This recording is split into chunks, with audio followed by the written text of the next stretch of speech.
Hello दोस्तों, आप सभी को गुलाब जामुन जैसी मीठी मीठी नमस्कार।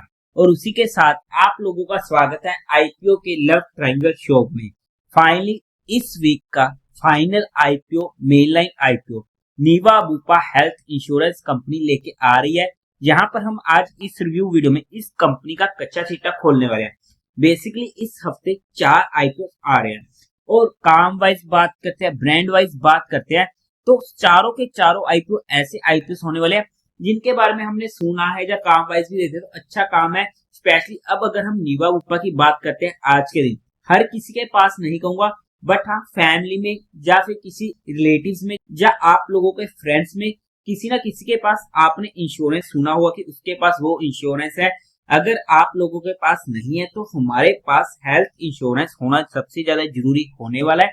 बिकॉज अगर हम वैसे नॉर्मली देखते हैं ना, क्योंकि हेल्थ इंश्योरेंस हमें तब काम आता है जब हमारे पास कोई भी काम में नहीं आता है। और ये रियलिटी होने वाली है आज के दिन की। हम आस पड़ोस में रिश्तेदारों में जाएंगे, अगर हमें जरूरत पड़ गई, हम बीमार हो गए, तो वहां पर वो लोग आपको पहले की तरह नहीं है, पुराने जमाने की तरह भाई साहब खुद से आके रुपए देते थे। आज के टाइम पर मांगने पर भी बड़ी मुश्किल से देते हैं। तो ऐसे में आज के टाइम पर इंश्योरेंस जरूरी हो जाता है। But apart from all the things, हम जहाँ पर इंश्योरेंस वगैरह नहीं बेच रहे हैं। हाँ, मैंने जहाँ पर इंश्योरेंस का एक मेन पॉइंट समझाने की कोशिश करी है कि ऐसे टाइम पे काम आता है जब हमें रियलिटी में जरूरत पड़ती है। बट आई होप कि हम लोग कभी बीमार ही ना हो, तो वो हमारे लिए सबसे बेस्ट सिनेरियो हो जाता है। बट सुना तो होगा, सावधानी हटी दुर्घटना घटी। बट चलो छोड़ो इन चीजों को, हम सीधा कंपनी की बात करते हैं। तो आज के टाइम पर अगर मैं इस कंपनी में अपना डिसीजन देने की कोशिश करूं तो फिर से ये एक ऐसा आईपीओ होने वाला है जिसमें हमें बाकी आईपीओ की तरह काफी इफ वट वाले पॉइंट देखने को मिलने वाले हैं। नाम वाइज बात करेंगे एक अच्छा आईपीओ है, लेकिन इसमें फिर से हमें काफी दिक्कतें देखने को मिली है इंटरनली, जिसे हम वन बाय वन डिस्कस करेंगे। तो आज के टाइम पर उन सभी पॉइंट्स को ध्यान में रखते हुए मेरा कोई भी फाइनल डिसीजन नहीं है, क्योंकि सारे के सारे आईपीओ भी ऐसे देखने को मिले हैं जहां पर साइज अच्छे खासे हैं और मिलने की प्रोबेबिलिटी काफी ज्यादा है। बट हर आईक्यू में कोई ना कोई मेजर दिक्कतें देखने को मिल रही है, जिसकी वजह से हमारा वहां पर कॉन्फिडेंस डगमगा जाता है। क्या ये प्रॉफिट देगा भी या लॉस देगा, क्योंकि मार्केट का मूड बोल काफी ज्यादा बिगड़ा हुआ है। तो ऐसे में किस तरीके से रहेंगे एक्सटर्नल फैक्टर, उसी के बेस पर कोई भी मेरा फाइनल डिसीजन बनेगा। बट जो भी बनेगा वो मैं आप लोगों को अपडेट कर दूंगा। फिर भी आप लोग एक बार इस वीडियो को देख लीजिएगा, समझ लीजिएगा, फिर अपने रिस्क रिवॉर्ड रेशियो और माइंडसेट की कोडिंग अपने फाइनेंशियल एडवाइजर से कंसल्ट करके कोई फाइनल एक्शन बनाइएगा।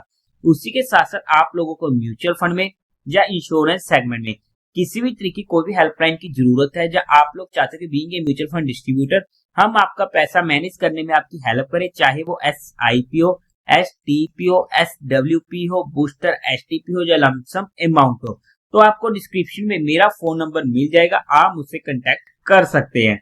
अब अगर हम कंपनी की बेसिक डिटेल की बात करते हैं तो आई होप कि यहाँ पर काम फिर से समझाने की जरूरत नहीं है, क्योंकि हर किसी को पता है कि हेल्थ इंश्योरेंस किस लिए यूज होता है। 2008 में ये कंपनी इनकॉर्पोरेट हुई थी। काम की बात करते हैं तो ये हेल्थ इंश्योरेंस कंपनी होने वाली है जो हमें हेल्थ इंश्योरेंस प्रोवाइड करती है। अगर आप लोगों को नहीं पता तो आपको सिंपली समझा देता हूँ। लेट्स से कि आज के टाइम पर मैं पूरा ओके हूँ, मैं पूरा का पूरा ठीक हूँ, तो वहां पर age based on the age factor हमें कंपनी को कुछ प्रीमियम देना होता है। जहां हम कहें कि मैंने कंपनी को 10,000 रुपए दे दिए, हर साल देता रहूंगा, और किसी भी साइड अगर मुझे जरूरत पड़ गई कि मैं हॉस्पिटलाइज हो गया, मेरा एक्सीडेंट हो गया या मुझे कोई बीमारी लग गई, तो वहां पर जो भी मेरा हॉस्पिटल का खर्चा होगा वो ये कंपनी उठाएगी। तो ये एक बेसिक सा आइडिया होता है हेल्थ इंश्योरेंस का। अब वो प्रीमियम कितना होता है या कंपनी कितना क्लेम देगी वो अलग बातें हो जाती हैं, वो हर पॉलिसी टू पॉलिसी चेंज होता रहता है। बट ये मेन कंपनी का काम होने वाला है कि हम कंपनी को एक पेमेंट देते रहते हैं हर साल, और कभी भी अगर हमें जरूरत पड़ती है, हम हॉस्पिटलाइज होते हैं, हमें कोई बीमारी लगती है जहां पर हमारा अच्छा खासा खर्चा होता है, तो वहां पर वो कंपनी आकर उस पेमेंट को पे करती है और हमारा इलाज वहां पर कंपनी करवाती है। इन शॉर्ट ये कंपनी का काम होने वाला है। और कंपनी का जॉइंट वेंचर होने वाला है between the Bupa group and Fettle Tone LLP, जो प्रोवाइड करते हैं insurance in the health sector. काम वाइज बात करते हैं, एक अच्छा काम है, एक अच्छा सेगमेंट भी होने वाला है। और आने वाले टाइम में जिस तरीके से इंश्योरेंस की, या हम कहें जिस तरीके से शेयर मार्केट में भी थोड़ी सी अवेयरनेस बढ़ती जा रही है, तो इन दोनों तीनों सेगमेंट जो भी होने वाले हैं, स्पेशली आने वाले टाइम में इनका फ्यूचर काफी ज्यादा अच्छा हमें देखने को मिल सकता है। बट अब अगर हम बात करते हैं कंपनी के टेंटेटिव टाइम टेबल की, आईपीओ ओपन होने वाला है 7 नवंबर को, क्लोज होगा 11 नवंबर को, अलॉटमेंट होगी 12 नवंबर को, रिफंड मिलने या आपके अकाउंट में क्रेडिट हो जाएंगे शेयर 13 नवंबर को, टेंटेटिव लिस्टिंग डेट होने वाली है 14 नवंबर की, फेस वैल्यू रहेगी 10 रुपीज पर शेयर की, प्राइस बैंड होने वाला है 70 से 74 रुपीज पर शेयर का, 200 शेयर्स का एक लॉट होने वाला है। टोटल इशू साइज है 2200 करोड़ का, जिसमें से फ्रेश इशू रहेगा 800 करोड़ का और बाकी रिमेनिंग 1400 करोड़ का होने वाला है ओएफएस, यानी कि एक मेजर पोर्शन हमें फिर से प्रमोटर्स की जेब में जाते हुए देखने को मिलने वाला है। बीएससी एनएससी दोनों पर ये आईपीओ लिस्ट होने वाला है। कोटा की बात करते हैं तो क्वालिफाइड का 75% का, रिटेल में अगेन 10% का, फोर्थ आईपीओ और फोर्थ आईपीओ में भी 10% का। अब तो आप लोग समझ ही चुके होंगे क्यों यहाँ पर 10% का कोटा होने वाला है, बिकॉज पिछले 3 सालों में से एक साल में कंपनी लॉस में रही है। एचएनए कैटेगरी में 15% का, लोअर साइज में रिटेल कैटेगरी में एक लॉट पड़ेगा 200 शेयर्स का, जिसकी अमाउंट पड़ेगी 14,800 रुपीज की। स्मॉल एचएनए में मिनिमम 14 लॉट्स के लिए अप्लाई करना पड़ेगा, जिसकी अमाउंट पड़ेगी 2,07,200 रुपीज की। बिग एचएनए में बात करते हैं तो 10,06,400 की हमें अमाउंट की जरूरत पड़ने वाली है और वहां पर हमें 68 लॉट के लिए अप्लाई करना पड़ेगा। अगर हम कंपनी के प्रमोटर्स की बात करते हैं तो वहां पर Bupa Singapore holding and Bupa investment overseas limited company के प्रमोटर्स होने वाले हैं। प्री इशू होल्डिंग थी 62.27% की और पोस्ट इशू और भी ज्यादा कम हो जाएगी, जो फिर से हमारे लिए एक नेगेटिव पॉइंट हो जाता है। अब तक हमें कंपनी में इतनी मेजर दिक्कतें देखने को नहीं मिली है, तो दिक्कतें आई कहां पर? कंपनी के फाइनेंशियल्स पर। तो वहां पर अगर हम कंपनी के मेन मुद्दे की बात करते हैं, सबसे पहले टोटल एसेट 2022 में थे 2738 करोड़ के, जो इंक्रीज होते थे 30 जून 2024 तक पहुंच चुके 6542 करोड़ के। काफी अच्छी ग्रोइंग रेट होने वाली है। रेवेन्यू 2022 में था 1884 करोड़ का, 2023 में 2859 करोड़ का एंड 2024 में 4118 करोड़ का और पहले क्वार्टर में 1125 करोड़ का। अच्छी ग्रोइंग रेट होने वाली है।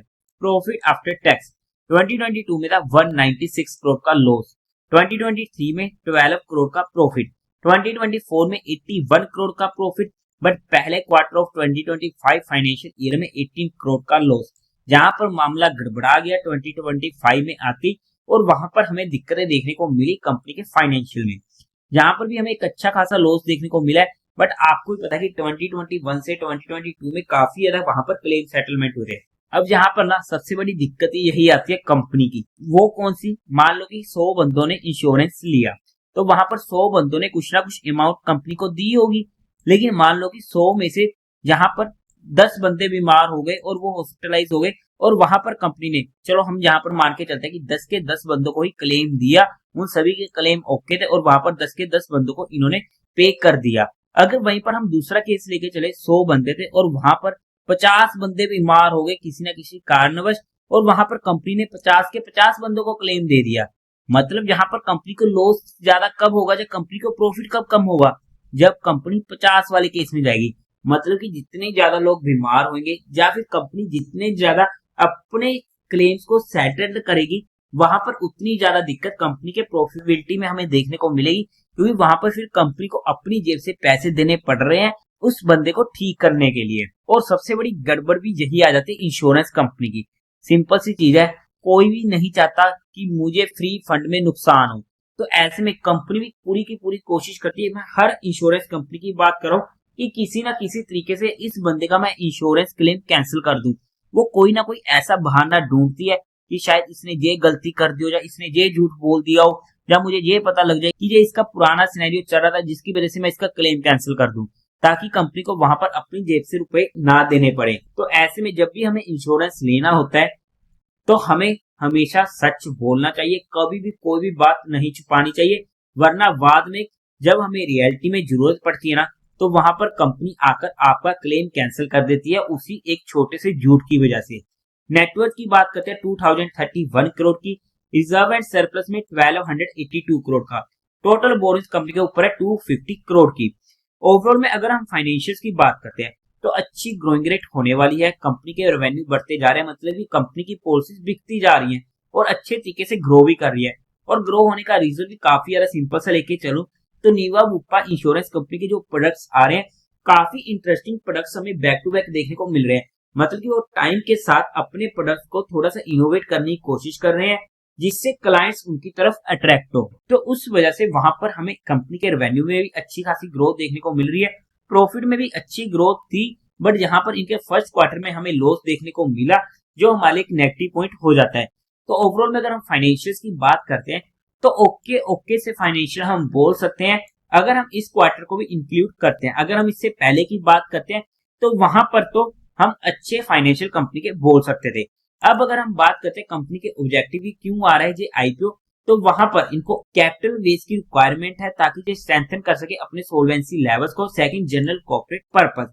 अब अगर हम बात करते हैं कंपनी को फंडामेंटली बेसिस पर, तो डेट टू इक्विटी रेशियो 0.12 की है, कोई दिक्कत वाला पॉइंट नहीं है, क्योंकि जब फर्स्ट क्वार्टर के अकॉर्डिंग लिया गया है 2025 के, तो वहां पर हमें लॉस में देखने को मिला। तो वहां पर हमें इन चीजों में दिक्कत देखने को मिलेगी, तो वहां पर हम उसका कुछ भी नहीं कर सकते हैं। प्राइस टू वैल्यू 6 की, ईपीएस प्री आईपीओ 0.48 की थी, बट पी रेशियो 153 की थी। ओवरऑल में अगर हम फंडामेंटल इस फर्स्ट क्वार्टर के बेस पर लेके चलेंगे, तो वहां पर हमें दिक्कतें देखने को मिलेंगी, क्योंकि वहां पर कंपनी ने प्रॉफिट नहीं किया है।